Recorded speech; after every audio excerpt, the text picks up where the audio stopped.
Pan അടുപ്പത്ത് വെച്ചിട്ട് വെളിച്ചെണ്ണ ഒഴിക്കാട്ടോ. നന്നായി ചൂടാവുമ്പോൾ കടുകിട്ട് പൊട്ടിച്ച് വറ്റൽമുളകും കറിവേപ്പിലയും ചേർക്കുക. അതിന് ശേഷം പച്ചമുളകും അതുപോലെ ചുവന്നുള്ളി ഒന്ന് വഴറ്റി കൊടുക്കാട്ടോ. നന്നായിട്ടൊന്ന് ഫ്രൈ ആയിട്ട് എടുക്കണം. അതിന് ശേഷം നമ്മുടെ മുളക് പൊടി ചേർക്കുക. ഒന്ന് മൊരിഞ്ഞ് വരുമ്പോൾ അതിലേക്ക് പുളിവെള്ളം ചേർക്കാട്ടോ. നന്നായി തിളയ്ക്കുമ്പോൾ കുറച്ച് ഉപ്പും കൂടി ചേർത്ത് നന്നായി തിളച്ച് ഒന്ന് സെറ്റായി വരുമ്പോൾ പിന്നെ അതിലേക്ക് നമ്മൾ ചേർക്കുന്നത് എന്താണെന്ന് വെച്ചാൽ നമ്മുടെ ശർക്കരയാണ് കേട്ടോ.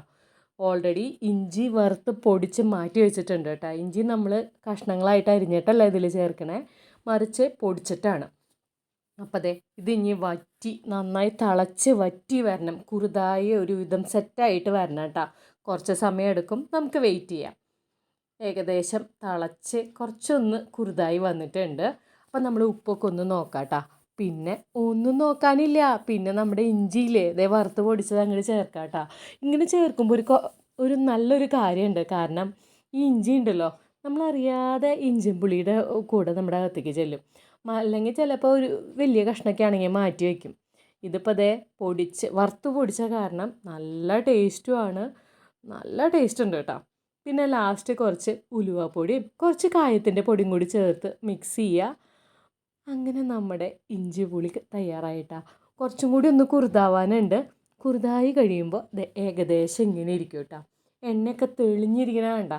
ഇനി ഇത് നമുക്ക് നല്ല കുപ്പിയിൽ അങ്ങോട്ട് ആക്കി മാറ്റി വെച്ചാലേ ഓണത്തിൻ്റെ അന്നാവുമ്പോഴേക്കും സൂപ്പർ ടേസ്റ്റ് ആയിരിക്കും.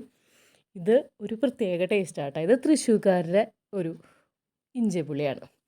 നമുക്കിനി കറിനാരങ്ങ കറി വെച്ചാൽ കറിനാരങ്ങ എടുത്ത് അതിൻ്റെ തൊലിയെല്ലാം ചെത്തി ക്ലീൻ ചെയ്ത് ചെറിയ കഷ്ണങ്ങളാക്കി മുറിച്ചതിന് ശേഷം ഉപ്പ് തിരുമ്മി മാറ്റി വെക്കുക കേട്ടോ. കയ്പ്പ് അധികം ഇല്ലാതിരിക്കാൻ വേണ്ടിയിട്ടാണ് ഇങ്ങനെ ചെയ്യണേ.